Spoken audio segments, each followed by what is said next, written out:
మస్తు ఇట్లా తాగరు. ఒక్కని కోసేస్తేనే మళ్ళీ మిగతా వాళ్ళు సెట్ అవుతారు.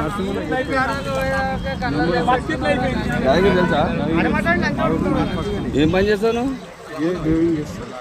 ఏం రోజు ఎవరంట? తునికియా తాగినావు కదా? నిజం చెప్పు, కళ్ళు ఎర్రగున్నాయి. నీ పిల్లల మీద కొట్టేసేం లాభం చెప్పు. అవతల ఎందుకు ఆడుతున్నావు చెప్పు. చూడు ఎట్లా చేసావు.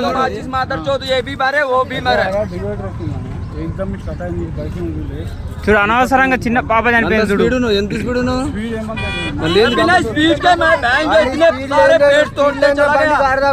గన్ని చెట్లు గుద్దుకుంటూ పోతుందా బండి?